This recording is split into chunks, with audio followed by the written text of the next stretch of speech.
Hello बच्चों, चलिए हम लोग एक बच्चे का डाउट आया हुआ है क्लास 9th का, और ये अक्सर लगभग बच्चों का क्वेश्चंस डाउट्स रहता है ना। तो इसको देखिए आप ध्यान से कि ये क्या कह रहा है। क्लास 9th का डाउट है। ये कह रहा है कि each edge of a cube is increase by 50%, find the percentage increase in surface area of cube. कहने का मतलब कि आप क्यूब देखे होंगे, रिबिकल क्यूब जिससे आप रंगों को अरेंज करते हैं, वही, या लूडो गोटी जो होता है आपका, डाइस जिसे बोलते हैं, उसे हम लोग क्यूब बोल सकते हैं। तो ये जो क्यूब है उसके क्या कह रहा है, एड्ज को, इच एड्ज को, मतलब सारे एड्ज को क्या किया जा रहा है, इंक्रीज्ड बाई 50%। मतलब ये हुआ कि अगर इनके पहले एल साइड थे तो अब कितना परसेंट इंक्रीज कर दिया जाए लेंथ में, मतलब न्यू लेंथ हम लिख सकते हैं, new length of cube, new length of cube कितना हो जाएगा। तो पहले एल था और प्लस 50% इंक्रीज कर दिया जाएगा। तो एल है ना, 50% ऑफ एल, 50% ऑफ एल। कुछ लोग तो कहेंगे कि सर एल का 50% L/2 होता है ना। तो डायरेक्ट वो कह देंगे कि L प्लस L/2, और या ऐसे भी लिखो 50% का मतलब 50/100 और इंटू एल, तो ये 1/2। तो L plus L/2 is equal to, आप एलसीएम ले लो तो 2 होगा, ये 2L और प्लस 1 नहीं प्लस L होगा ना, इज इक्वल टू 3L/2। तो ये हुआ new length of cube, new length of cube.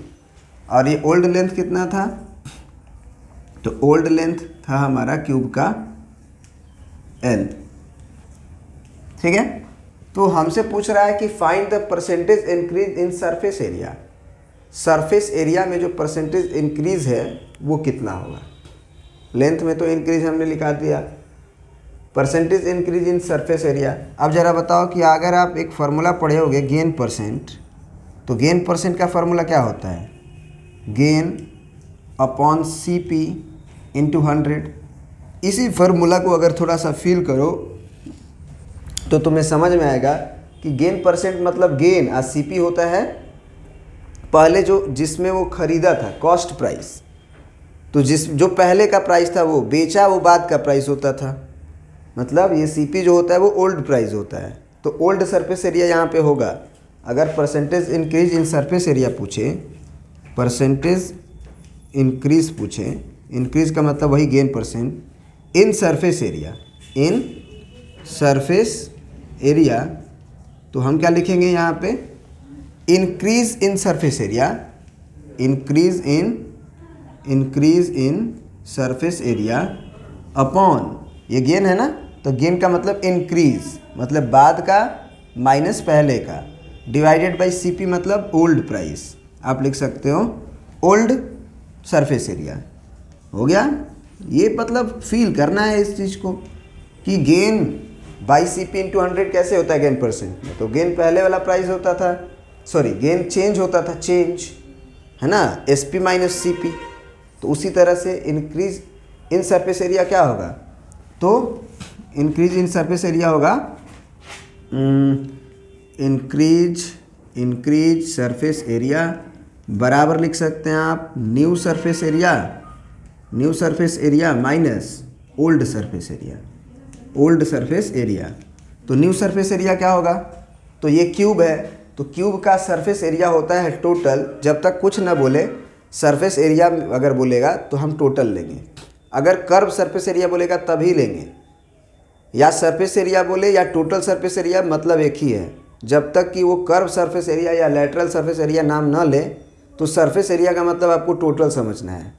तो न्यू सरफेस एरिया क्या होगा, अब तो इसका जो साइड हो गया है न्यू क्यूब का, वो 3L/2 हो गया है, और फार्मूला होता है सरफेस एरिया ऑफ क्यूब का, सरफेस एरिया ऑफ क्यूब का कितना, तो 6 into side square, 6 into side square, यानी कि L है तो L स्क्वायर। तो यहाँ पे तो L जो है वो अब न्यू जो है, न्यू लेंथ ऑफ क्यूब जो है वो L डैश है, L डैश मान लो, L डैश, तो वो कितना है भाई, तो 6L dash square minus 6L square. तो एल डैश जो है वो चेंज हो चुका है। एल डैश क्या हो चुका है 3l/2।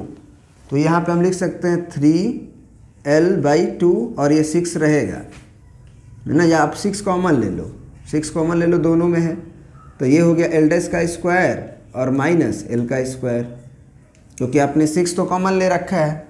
अब जरा देखो कि ये कैलकुलेशन कितना आएगा। ये कैलकुलेशन आपका, आप एल स्क्वायर भी कॉमन ले सकते हो, दोनों में एल स्क्वायर है।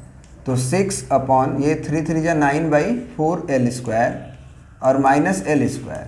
आप 6 और एल स्क्वायर भी कॉमन ले लो, अंदर क्या बचेगा 9/4 माइनस 1, और आप एलसीएम जब लोगे तो 3l स्क्वायर इंटू एलसीएम हो जाएगा 4 और ये हो जाएगा 9, क्योंकि 4 1 जा 4 और बाई 1 करके 1 4 जा 1 4, तो ये -4 यानी कि 5/4। तो जो न्यू सरफेस एरिया आया वो कितना आया,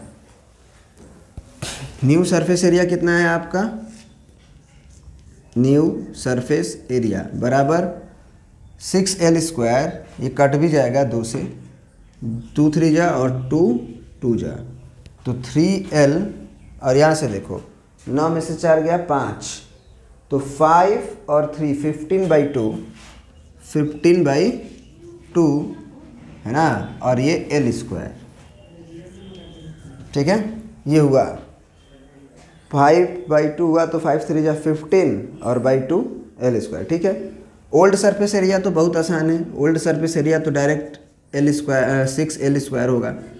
तो इंक्रीज इन सरफेस एरिया क्या होगा, ऐसे अगर हम पूछें इंक्रीज इन सरफेस एरिया क्या होगा, तो न्यू सरफेस एरिया और माइनस ओल्ड सरफेस एरिया, तो कितना हो गया 15/2 L square minus 6l square. अब जो घटाव आएगा वो देख लो क्या आएगा। तो हम क्या करते हैं, ऊपर का मिटा देते हैं, क्योंकि हमको तो पता है अब क्वेश्चन क्या है, ठीक है, क्वेश्चन क्या हमको पता है। तो अब क्या हो जाएगा ज़रा बताओ, यहाँ से इंक्रीज इन सरफेस एरिया क्या आएगा, इंक्रीज इन सरफेस एरिया क्या आएगा आपका, तो 15/2 एल स्क्वायर और minus 15/2 L square minus 6l square, फिर बाई 1 कर लीजिए, एलसीएम हो जाएगा 2, तो ये 15l स्क्वायर माइनस 6 2 जा 12l स्क्वायर, तो ये हो जाएगा 3l स्क्वायर/2, है ना, 3l स्क्वायर/2। तो अब फार्मूला जो है उस पर लगाइए। तो इंक्रीज इन सरफेस एरिया आया हुआ है 3l स्क्वायर/2, तो 3l स्क्वायर/2 है ना, और divided by old surface area, तो ओल्ड सरफेस एरिया आपका तो क्या था 6l स्क्वायर, तो ये 6l स्क्वायर बाई 1 लिख सकते हैं और इंटू 100 होता है, ठीक है ना। तो ये परसेंटेज इंक्रीज होता है।